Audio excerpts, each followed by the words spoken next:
गणानां त्वा गणपतिं भवामहे कविं कवीनामुपवस्रवस्रवं ज्येष्ठराजं ब्रह्मणस्पद आनशृण्वन्नोतिभिः सीदसादनं प्रणो देवी सरस्वती वाजीर्वाजनेवती दीनामवित्रेवतु गणेशाय नमः सरस्वत्यै नमः శ్రీగురుభ్యో నమః హరి ఓం.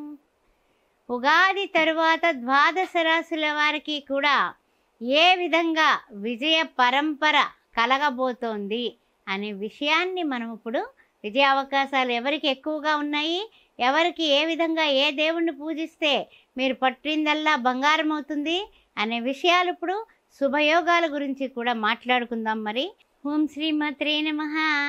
ఆస్ట్రోభాగ్యలక్ష్మి అని ఈ ఛానల్ని సబ్స్క్రైబ్ చేశారా? చేయకపోతే వెంటనే చేయండి. మన వాళ్ళందరికీ షేర్ చేయండి, లైక్ చేయండి. కామెంట్ రూపంలో మీకు ఏ డౌట్స్ ఉన్నా సరే మీరు నాకు పంపించవచ్చు. అదేవిధంగా జాతక పరిశీలన కోసం కూడా 9866044439ని సంప్రదించవచ్చు. కదలి వివాహాలు, కుంభ వివాహాలు, ఏదైనా సరే జపాలు, హోమాలు, ఏవైనా వేట్ల కోసం అన్నా సరే మనల్ని సంప్రదించవచ్చు. అంతేకాకుండా శ్రీ సౌభాగ్య మ్యారేజ్ బ్యూరో 16 సంవత్సరాలుగా నేను చేస్తూ ఉన్నాను. అందుకని మీ పిల్లలకి పెళ్లి సంబంధాల కోసం, మీ బంధుమిత్రులకి పెళ్లి సంబంధాల కోసం కూడా నన్ను సంప్రదించవచ్చు. ఓం శ్రీ మాత్రే నమః. ఓం శ్రీ మాత్రే నమః. కుంభరాశి వారికి స్వాగతం. ఏ విధంగా ఉండబోతోంది? ధనిష్ట 3, 4 పాదాలు, శతభిష నక్షత్రం, పురాభద్ర ప్రథమ, ద్వితీయ, తృతీయ. ముఖ్యంగా గ్రహ సంచారాలన్నీ కూడా ఈ సంవత్సరం ఉగాది తర్వాత అంతా అనుకూలంగా ఉంది. ప్రయత్నాలన్నీ కూడా మీరు ప్రయత్నాలు చేస్తే తప్పనిసరిగా విజయమే కలుగుతుంది. మీరు ప్రయత్నపూర్వక విజయాలే సాధించగలరు. అంతేగాని గాల్లో దీపం పెట్టాము మనకు జరిగిపోతుందంటే కాదు. కానీ మీరు ప్రయత్నం చేయండి, విజయం మీ దగ్గరే ఉంటుంది. తర్వాత గత సంవత్సరం కంటే కూడా అనుకూలమైనటువంటి పరిస్థితులు కనపడుతున్నాయి. ఆరోగ్యం చాలా బాగుంటుంది. తర్వాత ఈ ఆర్థిక ఇబ్బందులు కలగకుండా మీరు ప్లాన్ చేస్తారు, ఎక్సలెంట్గా మీరు ముందుకు పెడతారు. ఆ విషయంలో తిరుగులేదు.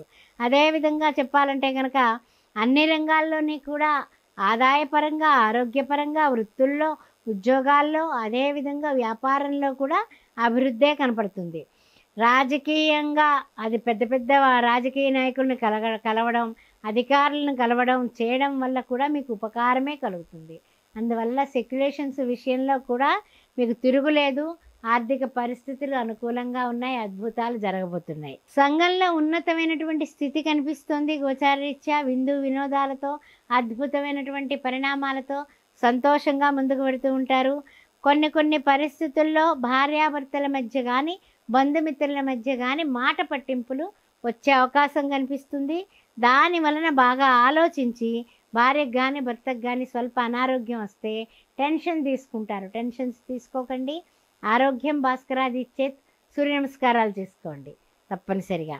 అదేవిధంగా అనవసరమైనటువంటి ధన వ్యయాలు చేసుకోకుండా కొంచెం ఆచితూచి ఖర్చు పెట్టడం అనేది చెప్పదగిన సూచన. తర్వాత ముఖ్యంగా కొన్ని పరిచయాల వలన, కొత్త పరిచయాల వలన లాభాలు కలిగి మళ్ళా ధనం, ఆర్థిక పరిస్థితులు కూడా సామరస్యంగా చక్కగా జరిగిపోతూ ఉంటాయి. దానివల్ల మీకు తిరుగులేదు. తీర్థయాత్రలు ప్రాప్తిస్తాయి, తీర్థయాత్రలు చేస్తారు. ప్రతి విషయంలోని టెన్షన్స్ తీసుకోకుండా మీరు కాస్తంత ఓపిక పడితే మీరు అన్ని విధాలా కూడా యోగదాయకంగా ముందుకు పడతారు. ప్రశాంతంగా ఉండండి, విజయ బాటలో దూసుకుపోండి. దైవారాధన తప్ప మీకు వేరే ఏమీ లేదు. దైవాన్ని ఆరాధించండి, దైవంతో మమేకం అవ్వండి. ప్రతిరోజు దైవం నిమిత్తం మీరు కొంచెం గ్రహ సంచారం అటు ఇటు అయినా కంగారు పడకుండా దైవనామాన్ని, దైవ దర్శనాలని చేసుకుంటూ ఉండండి.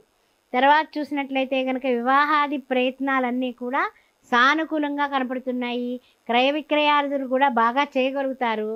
లాభదాయకంగా పని చేయడానికి కాస్తంత పెద్దవాళ్ళ యొక్క అండ కావాలి. అంటే వాళ్ళ సూచనలు మీరు పూర్తిగా పాటించినట్లయితే సక్సెస్ అయిపోతారు. తర్వాత ఆర్థిక పరిస్థితులు, కొన్ని విషయాల్లో చేపట్టిన ప్రయత్నాలు ఫలిస్తాయి. అనవసరమైన ఖర్చులు జోలికి పోకండి. గొప్పలకు వెళ్ళి తిప్పలు పడకండి. ఆ విషయం ఒకటి గుర్తుపెట్టుకోండి. మీరు చేసే ప్రతి ప్రయత్నం కూడా శుభ ఫలితాలు ఫలించడానికి ఇంకాస్త పట్టుదల పెంచండి. లౌకిక జగత్తులో లౌక్యంగా ఉండండి. నూతనంగా మీరు చేసే వ్యాపారాల ప్రయత్నాలు బ్రహ్మాండంగా ఫలిస్తాయి. అందువలన ప్రతిరోజు సుబ్రహ్మణ్య ఆరాధన చేయండి. ఓం సుబ్రహ్మణ్యం సుబ్రహ్మణ్యం షణ్ముఖనాథ సుబ్రహ్మణ్యం అనేది నాలుక మీద ఉండాలి. అదేవిధంగా మంగళవారాలు చేయండి. మంగళవారం నాడు ఎవరికైనా పేదవాళ్ళకి ఎర్రటి వస్త్రంలో ఒక 3 దోసెల కందిపప్పు కట్టి నెలకొక్కసారైనా దానం చేయండి. పేదవాళ్ళకి భోజనం పెట్టండి. అలా చేసినట్లయితే మీకు ఉన్నటువంటి ఈ యొక్క ఏమైనా నాగదోషాలు కానీ లేకపోతే ఏదైనా సరే అడ్డంకులు కానీ తొలగిపోవడానికి అవకాశం కనపడుతుంది. గురు చరిత్ర పారాయణ చేయండి. గురు చరిత్ర, దత్తాత్రేయ చరిత్ర, సాయిబాబా చరిత్ర పారాయణ చేసి ఓం శ్రీ సాయిరామ్ లేదా దిగంబర దిగంబర శ్రీపాద వల్లభ దిగంబర అని రాయండి. గురుగ్రహ అనుగ్రహం వలన మీకు తిరుగులేనటువంటి విజయ అవకాశాలు మెండుగా దండిగా ఉంటాయి. ఓం శ్రీమాత్రే నమః. అయితే ఆర్థిక విషయాల్లో ఇబ్బందులు కలగకుండా మీరు జాగ్రత్త పడాలి. ఎందువలన అంటే కనుక ఉన్నప్పుడు ఖర్చు పెట్టేస్తాం, లేనప్పుడు మనకి కాస్తంత ఇరకాటంలో పడిపోతూ ఉంటాము. అందువల్ల ఎవరైనా చేబదులు అడిగినా కూడా కొంచెం ఆలోచించుకుని ఇవ్వండి. ఒక్కసారి చేతి నుంచి మనం డబ్బులు బయట వాళ్ళ చేతిలో పెట్టిన తర్వాత వాళ్ళు తిరిగి ఎప్పుడు ఇస్తారో మనకు తెలియదు. మనకి వచ్చే ఖర్చులేమో మీద పడుతూ ఉంటాయి. ఆ విషయంలో జాగ్రత్తగా ఉండండి. గత సంవత్సరం కంటే అనుకూలంగా ఉన్నాయి పరిస్థితులు అని ఆనందపడటమే కాకుండా ఆ ఆనందాన్ని దక్కించుకోవడానికి మీరు చేసే ప్రయత్నంలో మీరు పూర్తిగా డెడికేషన్గా ఉండండి, డిటర్మినేషన్తో ఉండండి, తర్వాత డిసిప్లిన్గా ఉండండి. ఎవరికి మీ ఆర్థిక వివరాలు కానీ వచ్చే ధన ఆదాయ వివరాలు కానీ ఏం పర్వాలేదు ఖర్చు పెట్టుకోవచ్చు, నాకు అలా వస్తుంది ఇలా వస్తుందని చెప్పబాకండి. అది మీకు ఈర్ష్య అసూయలు కలిగించే వాళ్ళు మీ చుట్టుపక్కలే ఉన్నారు, మీ పక్కలో బల్లంలా ఉన్నారు. ఆ విషయాన్ని గుర్తుపెట్టుకోండి. నిర్మోహమాటంగా నిశ్చలంగా మీరు గుట్టుగా ఉండి మీరు విజయాలు సాధించండి. ఓం శ్రీమాత.